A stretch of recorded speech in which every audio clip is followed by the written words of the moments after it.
जय हिंद दोस्तों। CSK में आप लोग को स्वागत है। मैं छोटन कुमार आप लोग को स्वागत करता हूँ। Everybody good morning.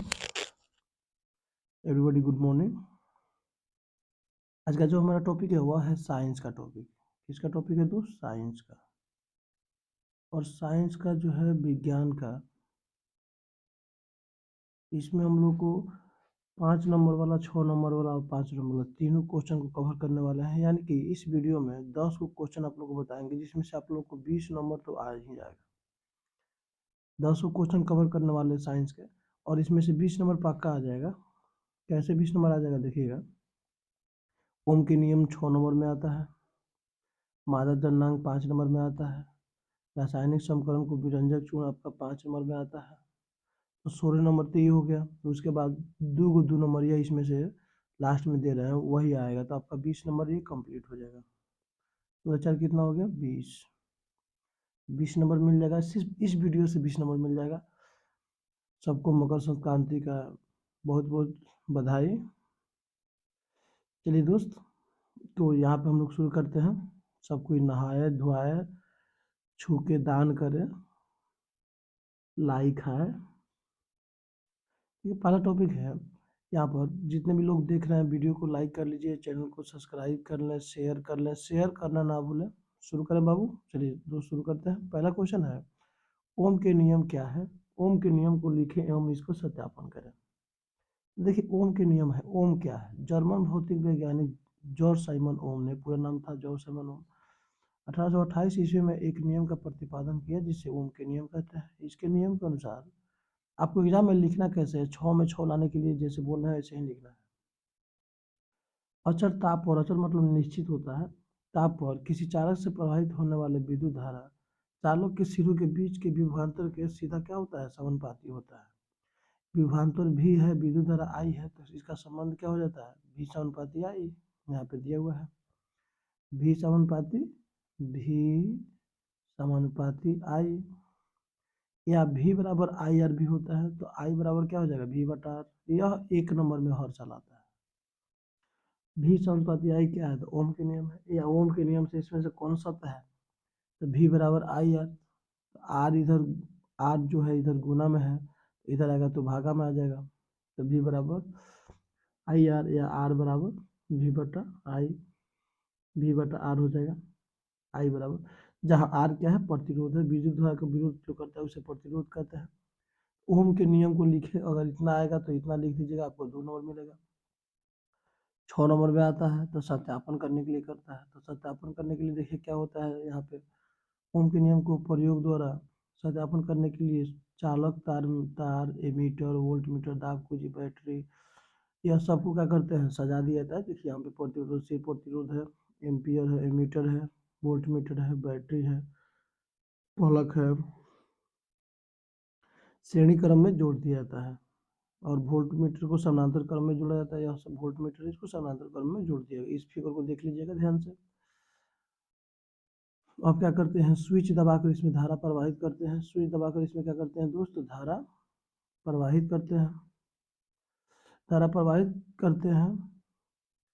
एमीटर तथा वोल्ट मीटर का मान ज्ञात कर लिया जाता है। प्रतिरोध को स्लाइड पर आगे पीछे, इसको क्या करते हैं? आगे पीछे करते रहते हैं इसको स्लाइड से, और बार बार इस प्रक्रिया को क्या करते हैं? दोहराते हैं।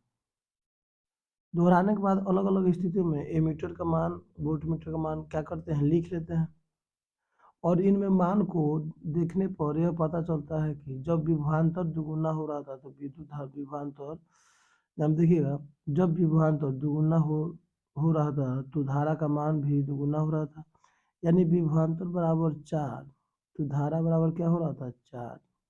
विभवांतर बराबर 2 तो धारा बराबर क्या हो रहा था? धारा बराबर 2। विभवांतर बराबर 20, धारा बराबर कितना हो रहा था? 20। यानी कि मान बढ़ने पर बढ़ता था और घटने पर घटता था। तो इसका मतलब क्या हुआ? दोनों एक दूसरे के समानुपाती हुआ। और इसके लिए लास्ट में एक ग्राफ खींच लेते हैं। विद्युत धारा को y अक्ष पर और विभवांतर को x अक्ष पर रख के ग्राफ खींचते हैं तो एक सरल रेखा प्राप्त होता है। क्या प्राप्त होता है दोस्त? सरल रेखा प्राप्त होता है। चलिए, जो ओम के नियम को क्या करता है? सत्यापन करता है। यह किसी की तरफ नहीं जा रहा है ना, यह सीधे जा रहा है। अगर ऐसे जाता तो हमको समझ में आता विभवांतर की ओर जा रहा है, ऐसे जाता तो हमको समझ में आता विद्युत धारा की ओर जा रहा है, लेकिन ये सीधा जा रहा है, इससे ओम के नियम का सत्यापन होता है क्योंकि दोनों बराबर है। तो ओम के नियम का सत्यापन के लिए आप खूब ध्यान से देखिए, आपको लिखना क्या है, इतना लिखना है, आपको 6 नंबर मिल जाएगा आसानी से। 2 पेज जाएगा, इसमें क्या किया गया है, दूर दूर लिखा गया है, और छोटा सा पेज है, आपको एग्जाम में जो पेज मिलेगा वो बड़ा वाला पेज मिलेगा। चलिए यहाँ तो कोई दिक्कत नहीं है ना, ये आपको इतने नंबर में कंप्लीट हो जाएगा, सत्यापन आपका कंप्लीट हो जाएगा। चलिए अब आगे बढ़ते हैं, फैराडे के नियम है। ये तो 100% फिक्स है, इसी में से 5 नंबर वाला क्वेश्चन आएगा या 6 नंबर में आता है जो भी। चलिए आगे बढ़ते हैं, ये फिजिक्स का है, उसके बाद केमिस्ट्री बायोलॉजी तीनों कवर कर लेते हैं अभी। एक फैराडे के प्रयोग को लिखें। देखिए विद्युत धारा पर चुंबकीय क्षेत्र के प्रभाव को दर्शाने के लिए इस प्रयोग को फैराडे का प्रयोग कहा जाता है। अभी फैराडे महोदय का किए हैं, इसको भी देख लेते हैं। देखिए यहाँ पे इनको चित्र से समझाना बहुत जरूरी होता है। इनके लिए होता क्या है, देखिए क्या करना पड़ता है। इनके लिए कांच की चौड़ी नली ली जाती है, इसके दोनों सिरों पर कर्क से बंद रहता है। देखिए यहाँ पे आपको कर्क दिखा देते हैं, दोनों सिरों पर यहाँ पे क्या है, कर्क है यहाँ पे, और यहाँ पे हमारा क्या हो गया, एक कर्क है यहाँ पे। देखिए यहाँ पे कर्क लग गया है, ढक्कन। कर्क में क्या होता है, ढक्कन होता है। अब देखिएगा यहाँ पे दोनों सिरों पर क्या लगा जाता है, तो कर्क लगा रहता है, बंद रहता है। निचले कर्क के बीच में से एक छड़ चुंबक इस प्रकार घुसा दिया जाता है कि इसके ऊपरी ध्रुव नली से क्या हो, दक्षिणी ध्रुव नली के बाहर रहे, और ऊपर वाले कर्क के बीच से तांबे के एक तार को क्या कर घुसा दिया जाता है। देखिए यहाँ पे खूब ध्यान से, यहाँ पे फिगर में देख लीजिए, यह एक छड़ चुंबक लगा दिया जाता है, जिस यह नॉर्थ है, यह साउथ है, उत्तरी ध्रुव अंदर रहता है, दक्षिणी ध्रुव बाहर रहता है, और ऊपरी कर्क से क्या होता है, यह तांबे के तार इसमें क्या लिया कर सटा दिया जाता है। गतिशील तार एक यहाँ पे लाग दिया जाता है, और यहाँ पे सब पारा भर दिया जाता है, ये जो भरा हुआ है ना पारा, और यह जो दिख रहा है ना, यह आपका कर्क है, ढक्कन है। चलिए अब इसमें आगे बढ़ते हैं, क्या बता रहा है। अब इसमें होता क्या है, और निचले सिरे पर हुक बना रहता है, जिसमें एक दूसरे छड़ को इस प्रकार लगा दिया जाता है कि इसका निचला सिरा क्या हो जाए, पारा में चला जाए। चालक तार सील तथा दाब कुंजी पोटेंशियल प्रतिरोध इत्यादि को चित्रानुसार क्या करते हैं, सजा देते हैं। अब सजाने के बाद क्या करते हैं, दाब कुंजी दबाते ही परपथ पूरा हो जाता है, और इसमें देखिए जैसे दाब कुंजी दबाते हैं तो परपथ क्या होता है, पूरा हो जाता है, और उसमें धारा प्रवाहित होने लगती है, जिसे नली के भीतर का तार चुंबक के उत्तरी ध्रुव के चारों ओर क्या करने लगता है, घूर्णन करने लगता है। धारा के मान बढ़ने पर तार की गति बढ़ जाती है, और धारा का मान घटने पर तार की गति क्या होती है, बढ़ घट जाती है। चलिए अब यहाँ देखिए फिगर में समझिए, यह जो तार जो है ना, एक एक्स्ट्रा तार है, ये वाला जो पारा में डूबा है, इसको जब यहाँ से हम पलक को सटाते हैं तो इसमें गति जब करंट आने लगता है ना, तो लगता है नाचने, और धारा का मान बढ़ता है तो कस के नाचता है, धारा का मान घटता है तो धीरे नाचता है। अब यहाँ देखिए, आप मोटरसाइकिल चलाए हैं तो उसका एक्सलेटर ज़्यादा देते हैं तो तेज चलता है मोटरसाइकिल, 4 नंबर गियर लगा लीजिए, और एक्सलेटर जितने तेज दीजिएगा उतने तेज चलेगा, एक्सलेटर जितने स्लो कीजिएगा उतने स्लो हो जाएगा, और एक समय आएगा बंद भी हो जाएगा, एक्सलेटर छोड़ दीजिएगा तो। चलिए आगे चलते हैं, तो फराडे का अब तीसरा नंबर क्वेश्चन है इस चैप्टर का, 5 नंबर 6 नंबर जो पूछा जाता है, इसी में से तीनों में से एगो कोनो ना कोनो पूछ भी करेगा। विद्युत मोटर क्या है, इसके बनावट तथा क्रिया विधि को लिखें। विद्युत मोटर, लोग घरों में मोटर होता है, विद्युत मोटर। देखिए विद्युत मोटर एक ऐसा युक्ति है जो विद्युत ऊर्जा को यांत्रिक ऊर्जा में बदलता है। इस मैटर को याद कर लीजिए, 1 नंबर अभी कंप्लीट हो गया। विद्युत ऊर्जा को यांत्रिक में बदलना कौन करता है, विद्युत मोटर। इसका उपयोग कहाँ होता है, तो विद्युत पंखा, कपड़ा धोने की मशीन, रेफ्रिजरेटर इत्यादि में किया जाता है। चलिए आगे बढ़ते हैं, अब विद्युत मोटर के बनावट देख लेते हैं। देखिए यहाँ पे विद्युत मोटर में एक नाल चुंबक होता है जिसे क्षेत्र चुंबक कहते हैं, ठीक है। उसके बाद यहाँ पे देख लेते हैं विद्युत मोटर बनाया गया है, पहले इसको लिखावट देख लेते हैं। चुंबक के ध्रुव खंडों के बीच नर्म लोहे की प्लेट से बना क्रोड होता है। क्लोट के तांबे के तार से लिपटी होती है, एक कुंडली होती है जिसे मोटर का आर्मेचर कहते हैं। आर्मेचर के छोर पीतल के खंडित वलय से क्या होते हैं, जुड़े रहते हैं, जिसे कार्बन के ब्रश क्या करता है, स्पर्श करते रहता है। यहाँ पे देख लीजिए, यह है विद्युत मोटर, इसको उत्तरी ध्रुव दक्षिणी ध्रुव में रहता है, यहाँ पे आर्मेचर है, ब्रश करते रहता है। अब इसका क्रिया विधि क्या है, जब आर्मेचर से विद्युत धारा प्रवाहित की जाती है तो यह दो भुजाएं, यह देखिए, यह ऊपर नीचे चला जाता है, कभी ऊपर जाता है नीचे आता है, ए बी नीचे आता है तो सी डी ऊपर जाता है, सी डी नीचे नीचे आता है तो ए बी ऊपर जाता है।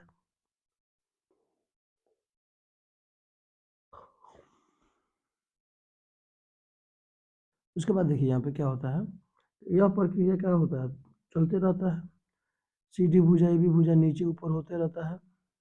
अब खूब ध्यान से देखिएगा यहाँ पे, देखिए आप सिर्फ इसको समझ लेना है, लिखने के लिए इतना रटने से याद थोड़ा होगा, समझ लीजिए हाँ ए बी ऊपर जाता है, बी सी ऊपर जाता है, बल्ले को कैसे कैसे रखना है, एक थोड़ा सा मन से एक बार देख लीजिएगा, वीडियो को रोक के कहीं देख लीजिए या वीडियो को डाउनलोड कर लीजिए।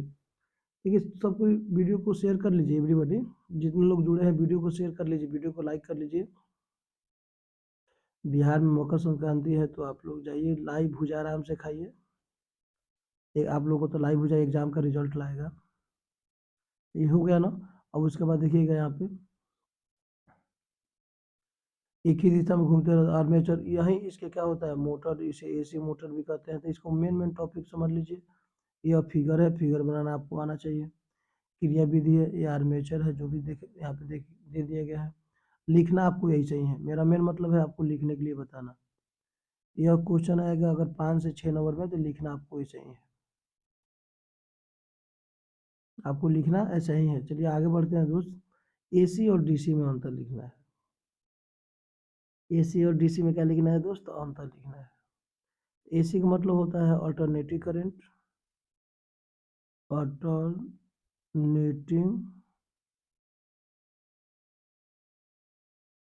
करंट, और डीसी का मतलब होता है डायरेक्ट करंट। यह हो गया एसी और डीसी हो गया हमारा। तो एसी डीसी में अंतर के लिखने के लिए खूब ध्यान से बातें को देखिएगा दोस्त, यहाँ पे खूब ध्यान से देखिएगा। धारा के मान दिशा समय के साथ, यहाँ पे मैं आप लोगों को एसी डीसी में अंतर बता, देखिए सबसे पहले समझ लीजिए एसी है क्या। ट्रांसफार्मर से जो धारा निकलती है ना, करंट, उसे एसी कहते हैं, और छोटा सा बैटरी से निकलता है उसे हम डीसी कहते हैं। एसी खतरनाक होता है, डीसी खतरनाक नहीं होता है, ठीक है ना। एसी को आसानी से डीसी में बदला जा सकता है, लेकिन डीसी को आसानी से एसी में बदला नहीं जा सकता है। अब यहाँ पे मैं आप लोगों को, चलिए फिर यहाँ पे ये अभी क्वेश्चन आपके 5 नंबर में ही आते हैं। देखिए अगर 5 नंबर में नहीं आया तो 2 नंबर में आएगा। ओम के नियम को लिखें, कभी 2 नंबर में आता है और उसके सत्यापन करें 6 नंबर में, कभी कोई 8 नंबर खाली ओम के नियम दे देता है। अब देखिए इसमें अंतर आप लोग को दिखा रहे हैं। पहला अंतर है, धारा के मान एवं दिशा समय के साथ दोनों बदलते हैं एसी में। इसमें धारा का मान बदलता है, दिशा समान रहता है। इसे आसानी से उत्पन्न किया जा सकता है, इसे उत्पन्न करने में क्या होती है, कठिनाई होती है। एसी को डीसी में बदला जा सकता है, डीसी को एसी में बदलने के लिए काफ़ी मुश्किल होती है। यह डीसी की अपेक्षा अधिक खतरनाक होता है, या एसी की अपेक्षा कम खतरनाक होता है। तो 4 गो अंतर हो गया, 5वां अंतर देख लीजिए। 5वां अंतर है, यह चालक के सतह पर प्रभावित होता है, यह चालक के अंदर प्रभावित होता है। अब देखिए ट्रांसफार्मर से जो तार निकलता है ऊपर वाले, उसको करंट, उसको छुइएगा ना तो करंट मारेगा दिमाग में। लेकिन यह जो वायर होता है घरों में हम लोग का डीसी बैटरी का लेपित, तो उसमें अंदर से करंट उत्पन्न होता है, उसको छूने से कोई खतरा नहीं है। एसी डीसी समझ गए, यहाँ तो कोई दिक्कत नहीं है। अब चलते हैं विद्युत जनित, इस चैप्टर के लास्ट क्वेश्चन है फिजिक्स का। और इसी में से देखिए ये पांचों के पांचों क्वेश्चन में से एक 100% आएगा। आप लोग इसको प्रैक्टिस कर लीजिए बाबू, दोस्त, मेरे भैया, मेरे स्टूडेंट, मेरे चाहने वाले, इस पांचों में से एक को आप प्रैक्टिस कर लीजिए, जोन क्वेश्चन आपके एग्जाम में आके सटाक सटाक लड़ जाएगा। फर्स्ट सीटिंग में ओम के नियम आएगा तो सेकंड सीटिंग में मोटर आएगा, चाहे विद्युत जनित्र आएगा या फैराडे के नियम, कुछ भी माने आएगा तो आएगा ही। चलिए दोस्त, अब हम लोग चलते हैं। सबको वीडियो को शेयर कर लीजिए एवरीबॉडी, सबको वीडियो को शेयर कर लीजिए। 5 क्वेश्चन बताए थे, कौन कौन क्वेश्चन बताए थे खूब ध्यान से देख लिए ना। आगे बढ़ते हैं। विद्युत जनित्र क्या है? इलेक्ट्रिक जनरेटर, इसी को जनरेटर कहते हैं दोस्त। विद्युत जनित्र या डायनेमो या जनरेटर, 3 गो नाम है इसका। देखिए, एक नाम है जनित्र, विद्युत जनित्र, या डायनेमो या जनरेटर। जनरेटर होता है जनरेटर, इसका 3 गो नाम है। कोई भी एग्जाम में आए तो आपको टेंशन लेने की जरूरत नहीं है। अब इसमें करना क्या है, यांत्रिक ऊर्जा को, यह यांत्रिक ऊर्जा को विद्युत ऊर्जा में बदलता है, वह विद्युत को यांत्रिक में बदलता है। देखिए, मोटर विद्युत को यांत्रिक में बदलता है और जनित्र यांत्रिक को विद्युत में बदलता है। तो एक को याद कर लीजिए, दूसरा का इसका उल्टा होता है। जब गुद्दू को मैटर हो ना और एक दूसरे का उल्टा हो तो एक का याद कर लीजिए कंप्लीट, कि विद्युत जो मोटर है या विद्युत जनित्र को याद करना है, यांत्रिक को विद्युत में बदलता है। उसके बाद छोड़ दीजिए, मोटर आएगा तो उसमें विद्युत को यांत्रिक में बदल दीजिएगा, उल्टा कर दीजिएगा। दोनों याद करने की कीजिएगा, कंफ्यूज रहेगा।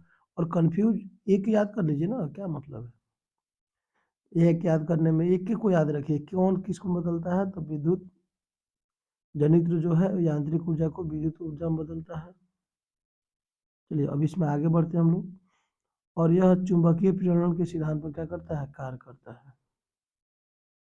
अब इसके बनावट देखिए, उसी तरह इसका भी बनावट लगभग होता है।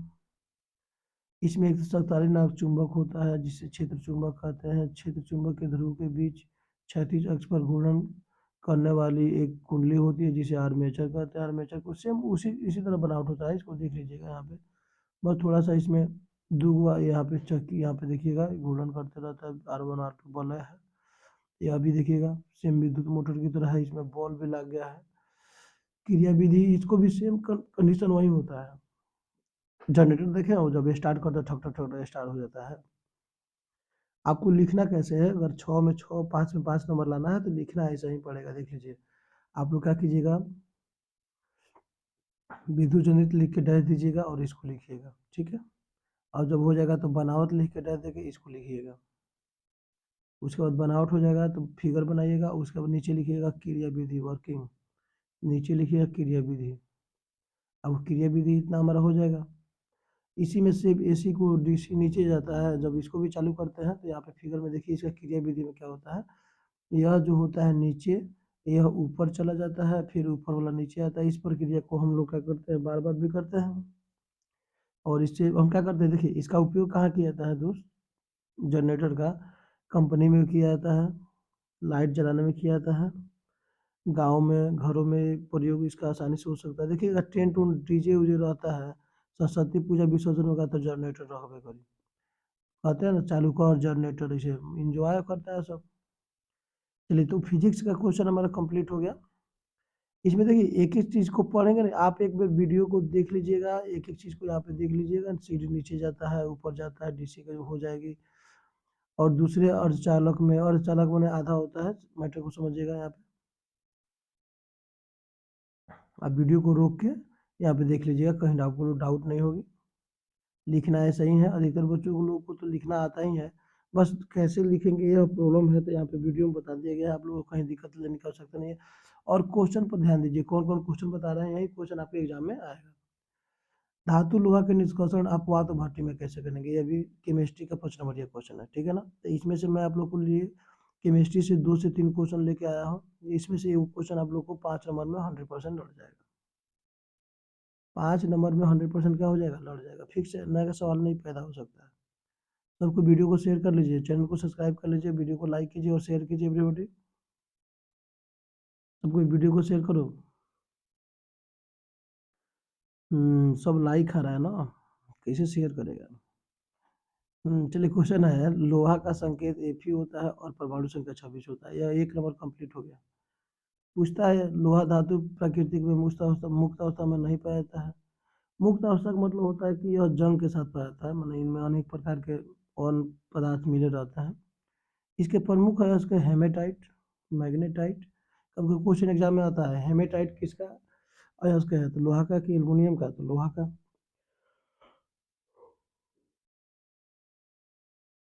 यह क्वेश्चन एग्जाम में पूछा जाता है, तो इसको याद रखिएगा। लोहा का प्रमुख haematite Fe3O, Fe2O3, magnetite Fe3O4। से बड़ा पैमाने पर लोहा धातु के निष्कर्षण हेमेटाइट अयस्क से कार्बन अपचयन क्रिया द्वारा किया जाता है। कौन अपचयन था, कार्बन अपचयन। हेमेटाइट अयस्क को प्रमुख पृथक्करण विधि के द्वारा सांद्रित गर्म किया जाता है। उसके बाद गर्म करने के बाद क्या किया जाता है, खुद ध्यान से देखिएगा दोस्त। गर्म किया जाता है हेमेटाइट अयस्क को गुरुत्व पृथक्करण विधि द्वारा सांद्रित कर गर्म किया जाता है, जिसमें वाष्पशील अशुद्धियाँ बाहर निकल जाते हैं। अब हेमेटाइट अयस्क को कोक, चूना पत्थर के साथ मिलाकर वायु की सीमित मात्रा में वात भट्ठी में गर्म किया जाता है, जिससे निम्नलिखित अभिक्रियाएं होती है। तो जब गर्म करेंगे तो अभिक्रिया होगी। अभिक्रिया क्या होगी, यहाँ पे देख लीजिए। कार्बन ऑक्सीजन अभिक्रिया, कार्बन डाइऑक्साइड। यहाँ पे जो हो जाएगा आयरन ऑक्साइड अभिक्रिया, तो जल से या कार्बन डाइऑक्साइड से अभिक्रिया, मोनोऑक्साइड से तो हो जाएगा लोहा और कार्बन डाइऑक्साइड। फिर यहाँ पे देखिए कार्बन से अभिक्रिया, तो लोहा, कार्बन मोनोऑक्साइड। फिर कैल्शियम कार्बोनेट से अभिक्रिया, कैल्शियम ऑक्साइड और कार्बन डाइऑक्साइड। कैल्शियम ऑक्साइड और सिलिकॉन ऑक्साइड से अभिक्रिया, तो क्या हो जाएगा कैल्शियम सिलिकाइड। यहाँ पे कैल्शियम सिलिकॉन ऑक्साइड यहाँ पे हो जाएगा। यहाँ पे आपको वात भट्ठी, यहाँ पे फिगर दिया हुआ है वात भट्ठी का, देख लीजिए यहाँ पे फिगर वाट भट्टी का दिया हुआ है। अयस्क है, कोक है, चूना पत्थर है। वाट भट्टी में इसको सब गर्म करते हैं, तब क्रिया होती जाती है, निकलते रहती है।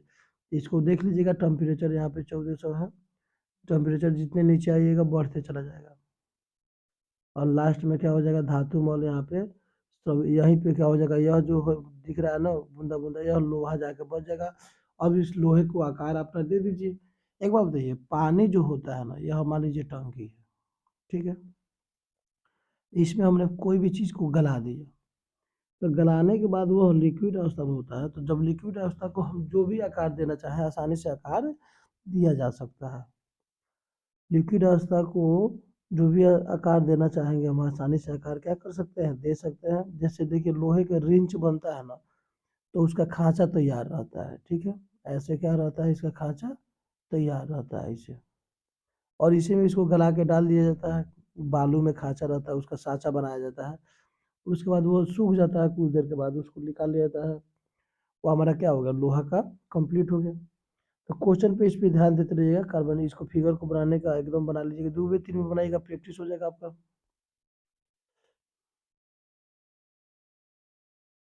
और उसके बाद यहाँ पे लिखावट है, देखिएगा खूब ध्यान से देख लीजिएगा। इसमें हेमेटाइट अयस्क सिलिका मिला रहता है, जितना अभिक्रिया देखे थे सब वही अभिक्रिया का इसका हिंदी लिखा गया है।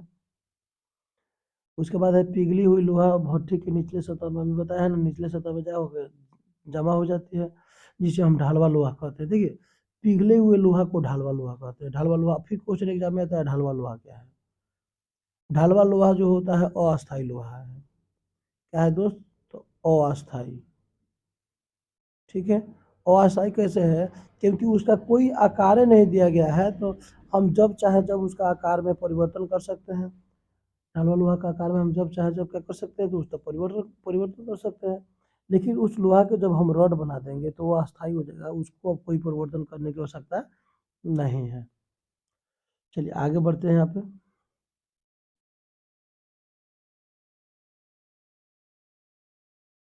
अब देखिए ढालवा लोहा उसे कहते हैं। द्रवित लोहा को, यहाँ पे खूब ध्यान से देख लीजिएगा। द्रवित लोहा के दो टुकड़े को जोड़ा जाता है, जिसे उपयोग रेल के पटरिया, डिब्बा, मशीन के पार्ट पुर्जे आदि क्या करते हैं, बनाया जाता है।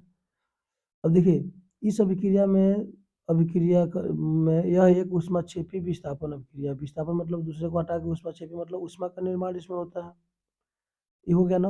अब इसका लास्ट क्वेश्चन आएगा ढालवा लोहा। देखिए लोहा का वात भट्ठी आ गया। यहाँ पे जो क्वेश्चन है हमारा 5 गो जो था वो फिजिक्स से था। उसके बाद छठा नंबर जो क्वेश्चन था वह केमिस्ट्री का था। यह केमिस्ट्री का था। और एक और केमिस्ट्री का लॉन्ग क्वेश्चन है जिसका नाम है विरंजक चूर्ण। मैटर को खूब ध्यान से देखिएगा। विरंजक चूर्ण है। यह क्वेश्चन आपके एग्जाम में बार बार पूछा जाता है। 1 नंबर में पूछेगा तो इसका सूत्र पूछेगा। देखिए एग्जाम में जो भी पूछता है कैसे लिखना है, बस इसको देख लीजिए, मजा आ जाएगा। मेहनत तो थोड़ा सा कर दीजिए यार, मेहनत तो अंत भला तो सब भला, मेहनत नहीं कीजिएगा तो क्या है, बेकार है। देखिए एक होता है शॉर्ट कट रास्ता, ठीक है ना। देखिए दोस्त, शॉर्ट कट रास्ता चलने के लिए सब कुछ सोचता है, लेकिन सफलता शॉर्ट कट से नहीं मिलती है। इस बात को आप लोग ध्यान दीजिए। सफलता शॉर्ट कट से नहीं मिलती है। सफलता दोस्त शॉर्ट कट, सॉरी यहाँ पे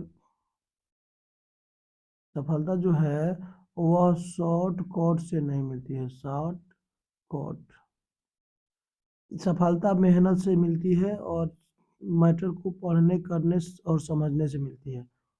अब कोई एक बात बताइए, अगर कोई चाहे कि हम 10 दिन 15 दिन में साइंस पढ़ के 90 नंबर लिया दें, तो देखिए हो सकता है आ जाए 90 नंबर उसका, ठीक है ना, उसका 90 नंबर कन्फर्म आ जाएगा, इसमें कोई दिक्कत नहीं है। लेकिन उसका नॉलेज बाकी बच्चों की अपेक्षा 90% कम रहेगा, ये तो पक्का है। क्योंकि नंबर लाना और नॉलेज दोनों चाहिए हम लोग को। तो इसको वीडियो देखने से आप लोग को एक फायदा होगा कि कैसे क्वेश्चन पूछता है, कैसे लिखना है। अगर यह 5 नंबरिया में नहीं आएगा तो 1 नंबरिया में इसका क्वेश्चन आता है, हर साल आता है। आप क्वेश्चन बैंक को देख सकते हैं। विरंजक चूर्ण बनाने की विधि को क्या करना है, विधि और उपयोग को लिखना है। विरंजक चूर्ण क्या है, इसका रासायनिक नाम कैल्शियम ऑक्सीक्लोराइड है, ठीक है ना। 1 नंबर ये हो गया। इसका सूत्र CaOCl2 होता है, कैल्शियम ऑक्सीक्लोराइड। इसे चूने का क्लोराइड भी कहा जाता है। तो 3 स्टेप तो यहाँ मिल गया। विरंजक चूर्ण का रासायनिक नाम कैल्शियम ऑक्सीक्लोराइड, सूत्र CaOCl2। कैल्शियम, इसमें 3 तत्व हैं, कैल्शियम है, ऑक्सीजन है और क्लोरीन है। 3 तत्व से मिलकर बना है। और इसे क्लोराइड भी, चूने का क्लोराइड भी कहा जाता है। चलिए 4 स्टेप तो हमको नॉर्मल यहाँ मिल गया। अब इसका बनाने की विधि देखते हैं कैसे बनता है। ठोस बुझे हुए चूने पर 313 केल्विन या 40 डिग्री सेल्सियस ताप पर क्लोरीन गैस प्रवाहित करने से विरंजक चूर्ण क्या करता है, निर्माण होता है। यह देखिए बुझा हुआ चूना का रासायनिक सूत्र है। और क्लोरीन गैस से 373 केल्विन ताप पर प्रवाहित कर रहा था CaCO2 और जल मुक्त होता है। तो यही है विरंजक चूर्ण। चलिए तो ये सबसे आसान है कि नहीं, सबसे आसान है, और यह पूछता है 5 नंबर का। अब इसके गुण धर्म देख लीजिए। यह हल्का पीला सफेद होता है। यह हल्का क्या होता है दोस्त, पीला और सफेद होता है। यह क्लोरीन जैसा गंध देता है। यह अस्थायी यौगिक है। अस्थायी मतलब परमानेंट नहीं है। यह वायुमंडलीय नमी तथा CO2 के द्वारा अपघटित हो जाता है। इसे वायुमंडल में खुला छोड़ने पर क्लोरीन गैस इसे बाहर निकल जाता है। यह तनु अम्ल से अभिक्रिया कर Cl2 क्या करता है, निर्माण करता है। Cl2 मतलब क्लोरीन गैस का क्या करता है दोस्त, निर्माण करता है। अब इसका उपयोग देख लेते हैं, आखिर इसका उपयोग कहाँ किया जाता है। लॉन्ड्री में विरंजक के रूप में, लॉन्ड्री मतलब गंदगी निकालने वाला, जहाँ कपड़ा साफ किया था ना उसे लॉन्ड्री कहते हैं। धोबी लोग लेके जाते हैं। कीटनाशक के रूप में जल को शुद्ध करने में क्लोरीन, क्लोरीन का गोली का प्रयोग करते हैं जल को शुद्ध करने में। कागज के फैक्ट्री में लकड़ी के मज्जा तथा कपड़े उद्योग में सूती एवं लिनन के विरंजक के लिए किया जाता है। लकड़ी के मेन रूप को वहाँ पे माजा कहते हैं, पल्म। अब देखिए ये उसके बाद ऑक्सीजन, क्लोरीन तथा क्लोरोफार्म CHCl3 के निर्माण में, ठीक है ना। उसके बाद कई रसायन उद्योग में अपचायक के रूप में। देखिए और सब किसी का उपयोग पूछे ना तो प्रयोगशाला में बोल दीजिएगा। प्रयोगशाला में किसी चीज का उपयोग पूछे कहाँ किया जाता है, याद नहीं हो तो प्रयोगशाला, क्योंकि दुनिया का हर एक चीज का उपयोग प्रयोगशाला में किया जाता है। विरंजक चूर्ण भी आपका हो गया। अब हम लोग चलते हैं क्वेश्चन नंबर 8 की तरफ। धातु अधातु में अंतर भौतिक गुण के आधार पर। ये भी क्वेश्चन आपके 5 नंबर में एग्जाम में आता है। कितने नंबर का आता है दोस्त? 5 नंबर। तो भौतिक और रासायनिक गुण के आधार पर धातु और धातु में अंतर 5 नंबर में देखिएगा। चलिए दोस्त, यहाँ पे मैं आप लोग को धातु और धातु का अंतर करा देते हैं। 5 नंबर ये भी क्या हो जाएगा, कंप्लीट हो गया आपका।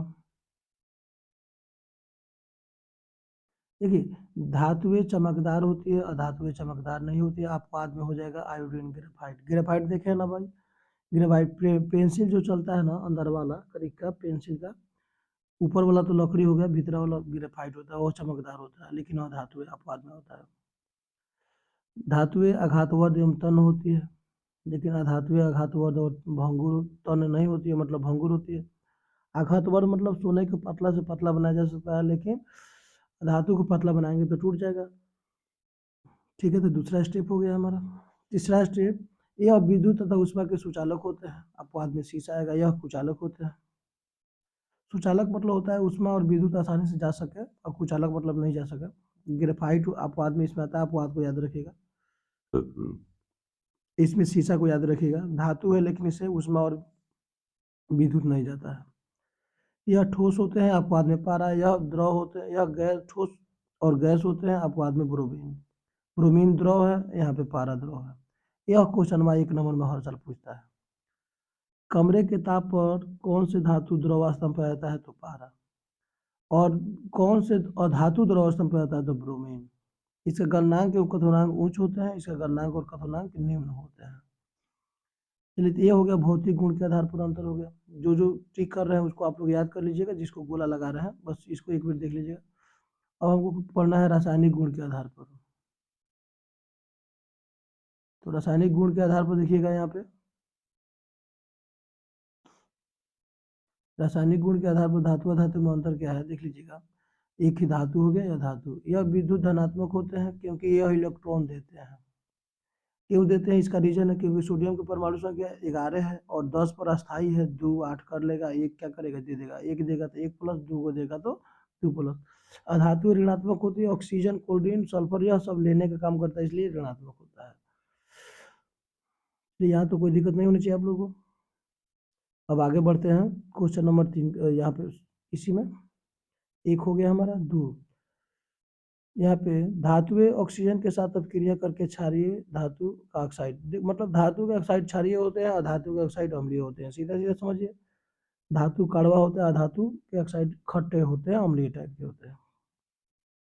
इसका ऑक्साइड जल में घुलकर क्षार बनाते हैं, इसका ऑक्साइड जल में घुलकर अम्ल बनाते हैं। देखिए यहाँ पे धातु के ऑक्साइड जल में घुलकर क्षार बनाते हैं और धातु के ऑक्साइड अम्ल। देखिए धातु सोडियम है और ऑक्सीजन जुड़ गया तो सोडियम ऑक्साइड हो गया, और जल में यहाँ पे घुल के क्या बना गया, क्षार बना दिया, NaOH सोडियम हाइड्रोक्साइड। चलिए आगे बढ़ते हैं। यह जल से अभिक्रिया कर धातु का ऑक्साइड OH गैस बनाती है। यह अधातु जल से अभिक्रिया नहीं करता है। इस मैटर को भी ध्यान दीजिएगा। देखिए समीकरण को देख लीजिएगा दोस्त। यह अम्ल के साथ अभिक्रिया कर इस हाइड्रोजन गैस बनाता है, अधातु अम्ल के साथ अभिक्रिया कर हाइड्रोजन गैस नहीं बनाता है। ये हो गया धातु अधातु में भौतिक और रासायनिक गुण के आधार पर अंतर हो गया। चलिए ये हो गया हमारा, खत्म हो गया। देखिए 5 गो क्वेश्चन उसमें था फिजिक्स में, 3 गो क्वेश्चन केमिस्ट्री में था, और उसके बाद आएगा हमारा बायोलॉजी। 2 क्वेश्चन आप लोग को 9 नंबर है, और यहाँ पे आप लोग को मिल जाएगा 10 नंबर क्वेश्चन। ठीक है ना, यह 10 नंबर, 11 नंबर, 12 नंबर, यह 2 नंबर यह भी है। एक क्वेश्चन आप लोग को लिए हैं बायोलॉजी से, लगभग यही क्वेश्चन आने की संभावना सबसे ज़्यादा है। मादा जनांग का सचित्र वर्णन करें।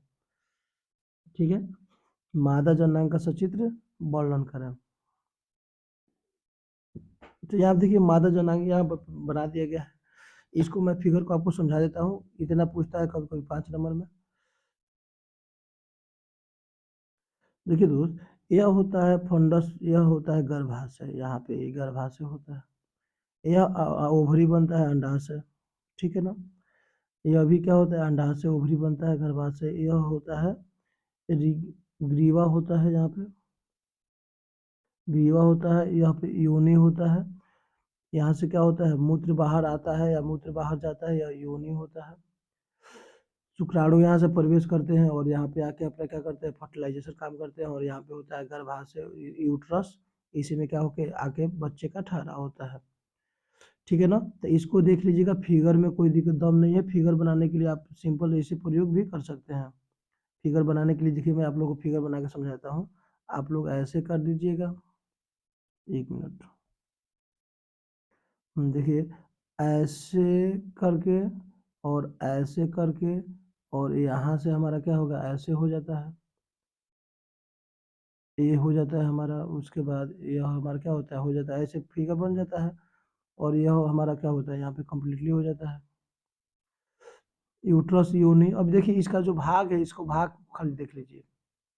यूट्रस, अंडाणु, अंडवाहिनी, गर्भाशय, अंतःस्तर, अंडाशय, ग्रीवा, योनि, वैगिना। वैजिना होता है, वैजिना तो यह योनि होता है, इसमें मूत्र निकलता है, इसी से बाहर निकलता है। यह फीमेल का, मादा का मुख्य पार्ट है। चलिए इसमें आगे बढ़ते हैं दोस्त। अभी सबका काम यहाँ पे दे दिया गया है। अंडाशय जो होता है स्त्री के शरीर के अंदर, उदर गुहा के ठीक नीचे दो गोलाकार अंडाशय होता है, जो परस्पर दाएं और बाएं होता है, दाएं और बाएं होता है। यह एस्ट्रोजन प्रोस्टेस्टेरोन हार्मोन का स्राव करता है। देखिए क्या करता है, तो एस्ट्रोजन हार्मोनवा का नाम याद रखिएगा, हार्मोन का स्राव करता है। यह 10 से 11 वर्ष की आयु में अंडाशय से हार्मोन का स्राव होने लगता है। इसीलिए 10 से 11 वर्ष की आयु में अगर किसी लड़की का ब्याह कर दिया जाए तो वह माँ बन जाएगी। कथी बन जाएगी, हो तो माँ बन जाएगी। क्यों, क्योंकि वो हार्मोन का उत्सर्जन करना शुरू कर देती है। यह 10 से 11 वर्ष से शुरू होता है, ठीक है, जिसको एमसी भी कहते हैं। और यह लगभग 40 से 50 साल चलता है, उसके बाद क्या हो जाएगा, रुक जाता है। और पुरुष जो होता है 12 बरस से शुरू होगा और 80 बरस ले पापा बन सकता है, लेकिन औरत जो होती है 50 वर्ष के बाद माँ नहीं बन सकती है। चलिए यहाँ तो कोई दिक्कत नहीं है। उसके बाद देखिए स्राव आरंभ होता है। यह इसी शरीर के जनन भाग का विकास, स्तन का विकास, बाल निकलना शुरू हो जाता है। तो उसमें क्या होता है, बाल निकलना शुरू हो जाता है। डिम्ब वाहिनी का मतलब होता है प्रत्येक अंडाशय के पास कीप की आकार की रचना होती है, जिसे हम डिम्ब वाहिनी कहते हैं। यह उंगलियों जैसी झालर के आकार की होती है। उसका गर्भाशय क्या होता है, यह मांसल त्रिभुजाकार अंग है जो 7.5 सेंटीमीटर लंबा और 5 सेंटीमीटर चौड़ा और 3.5 सेंटीमीटर मोटा होता है। यह ऋतुस्राव चक्र का संचालन करता है, गर्भ का पोषण करता है, इसी में बच्चा रहता है। यह क्या होता है, ऐसे होता है त्रिभुजाकार आकार के, इसी में बच्चा क्या करता है दोस्त, इसी में बच्चा रहता है अपना। योनि होता है, योनि मतलब इसी रास्ते से मूत्र आता है जाता है, जिसे वैजिना कहते हैं। यह लंबी या मांसपल नली होती है और औसत लंबाई इसका कितना होता है, 7.5 सेंटीमीटर होती है। इसके भीतर एक पतली झिल्ली होती है जिसे हाइमेन कहते हैं। यही हाइमेन टूट जाता है तो ब्लडिंग आना शुरू हो जाता है। यह छोटी लड़कियों में होता है और बड़ी लड़की में हाइमेन क्या होती है, टूट जाती है। यह कम उम्र के यानी 12 वर्ष से पहले की उम्र के लड़के में हाइमेन पाया जाता है। इसका कार्य देख लीजिए। पुरुष के शीशन को अंदर लेना, पुरुष के शीशन द्वारा स्रावित वीर्य को गर्भाशय के संपर्क में लाना, गर्भाशय के स्राव को बाहर आने देना, ऋतु को शिशु को बाहर आने के लिए फैलना एवं चौड़ी मार्ग प्रदान करना इसका काम होता है योनि का। उसके बाद होता है भग।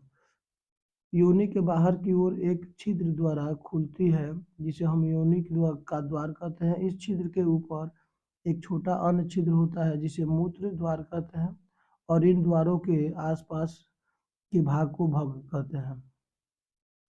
चलिए ये हो गया, यहाँ तो कोई दिक्कत नहीं होनी चाहिए आप लोगों को। यह बायोलॉजी का पार्ट हो गया हमारा। अब हम लोग चलेंगे किस में दोस्त, अब चलते हैं क्वेश्चन नंबर 10। यह 2 नंबर में क्वेश्चन आता है, ठीक है ना, 10, 11, 12, 13, 4 गो जो क्वेश्चन है, इसमें से 2 क्वेश्चन आपके एग्जाम में आएंगे बायोलॉजी का। योजक कड़ी किसे कहते हैं, कनेक्टिंग लाइन क्या है। सन 1861 ईस्वी में एंड्रियास वैगनर नामक वैज्ञानिक ने जर्मनी में बोबेरिया नामक स्थान पर खुदाई के समय एक विचित्र पक्षी का जीवाश्म पाया। उसका नाम आर्किडीप्टेरिक्स रखा, जिसका लक्षण सरीसृप के लक्षण से मिलता जुलता था। इस प्रकार आर्टिऑक्स ऑप्टेरिक्स को पक्षी और सरीसृप के बीच का योजक कड़ी कहा गया। यह योजक कड़ी। उसके बाद क्वेश्चन है समृद्धि अंग क्या है। यह क्वेश्चन एग्जाम में 100% आएगा, इसको ध्यान से देख लीजिएगा। विभिन्न जीवधारियों का ऐसा अंग जिसका कार्य समान हो और उत्पत्ति एक दूसरे से भिन्न हो, उसे हम क्या कहते हैं, समृद्धि अंग। काम समान हो, जैसे सबका पक्षी का पंख होता है, कीट के पंख, इसे काम क्या होता है, उड़ने का, तो काम समान होगा कि नहीं समान होगा। और पौधे में क्लोरोड और गुलाब की पत्तियां होती है, तो इसको याद रखिएगा। मच्छर के पंख, तितली के पंख, चमगादड़ के पंख, पक्षी के पंख, मैंने जिसका काम समान हो और देखने में अलग अलग हो, उसे हम क्या कहते हैं, समृद्धि अंग। उसके बाद समझाता हूँ, जो देखने में समान हो लेकिन काम अलग अलग हो, जैसे हवेल के फीचर, घोड़े के टांग, चमगादड़ का पंख, मनुष्य के हाथ। ये देखने में क्या होता है, समान, लेकिन इसका काम अलग अलग होता है। घोड़े के टांग हाथ, तो घोड़ा टांग से चलता है और आदमी हाथ से क्या करता है, लिखता है। इस मैटर को थोड़ा ध्यान दीजिएगा। और पौधे में क्या होता है, फ्लोरा का प्रोतान और बिग्नीरिया, इसको याद रखें, कांट। चलिए क्वेश्चन नंबर 13 में चलते हैं हम लोग। लास्ट क्वेश्चन है, अवशेषी अंग किसे कहते हैं। अवशेषी मतलब जिसका कोई मतलब नहीं होता है, एक्स्ट्रा। जीवधारियों में पाए जाने वाला ऐसा अंग जो आवश्यकता और उपयोग के अभाव में मात्र अवशेष के रूप में होते हैं, जिसे अवशेषी अंग कहते हैं। जैसे खरगोश के पाचन, मनुष्य के आंत का संलग्न, किसी कृमि रूप प्रवेशिका, पेट की पेशियां, शरीर पर बाल का, कान का पेशियां। देखिए, कान का जो बाहरी परतवा होता है उसका कोई मतलब नहीं होता है। पेट का मतलब चर्बी का कोई मतलब नहीं है, ये अवशेषीय, इसका कोई मतलब ही नहीं है। समझ में आ रहा है कि नहीं आ रहा। बड़ा नो है, उसका कोई मतलब नहीं है, क्योंकि नो जो है वो जानवर का प्रतीक है। समझ में आ रहा ना, यहाँ तो कोई दिक्कत आप लोग को नहीं होनी चाहिए, कहीं दिक्कत नहीं। तो यह क्वेश्चन को आप लोग ध्यान दे दीजिएगा, जो मैं क्वेश्चन बताया हूँ इसको ध्यान दे दीजिएगा कि कौन कौन क्वेश्चन को आप लोग को रिवीजन करना है। वीडियो रोक कर इसका पीडीएफ मिल जाएगा आप लोगों को टेलीग्राम चैनल से। टेलीग्राम चैनल से इसके में जाके इसका पीडीएफ डाउनलोड कर लीजिए, आप लोगों को एकदम मजा आने वाला है। चलिए दोस्त, यहाँ पे पहला है ओम के नियम, इसको देख लीजिए, पीडीएफ मिल जाएगा, आप लोग वहाँ से जाके देख लीजिएगा, क्वेश्चन देख लीजिए, इसी में से क्वेश्चन आपके एग्जाम में आएंगे सब गेस क्वेश्चन। दूसरा है फैराडे के प्रयोग। तीसरा है विद्युत मोटर का सचित्र वर्णन। चौथा है हमारा जनरेटर या डायनेमो या विद्युत जनित, एसी डीसी में अंतर है, ठीक है ना। पांचवा है विद्युत जनित या डायनेमो, इसका सचित्र वर्णन है। छठा नंबर क्वेश्चन जो है हमारा वह है लोहा के निष्कर्षण है, धातु के लोहे के निष्कर्षण। यह क्वेश्चन एल्युमिनियम या लोहा के निष्कर्षण में इस एक आता है, तो इस लोहा का आने वाला है। उसके बाद जो क्वेश्चन है वह है विरंजन चूर्ण बनाने की विधि। तो विरंजन चूर्ण का रासायनिक नाम, रासायनिक सूत्र, बनाने की विधि, गुणधर्म, उपयोग। 5 नंबर पूछेगा तो इसका रासायनिक नाम, बनाने की विधि और उपयोग पूछता है ना, तो 2 नंबर में इसका गुणधर्म पूछ देगा। उसके बाद 8 नंबर क्वेश्चन है धातु और धातु में अंतर, भौतिक और रासायनिक गुण पड़ते हैं। भौतिक हो गया या रासायनिक हो गया। इसका पीडीएफ टेलीग्राम चैनल पर आप लोग को मिल जाएगा, वहां से जाके आप लोग डाउनलोड कर सकते हैं।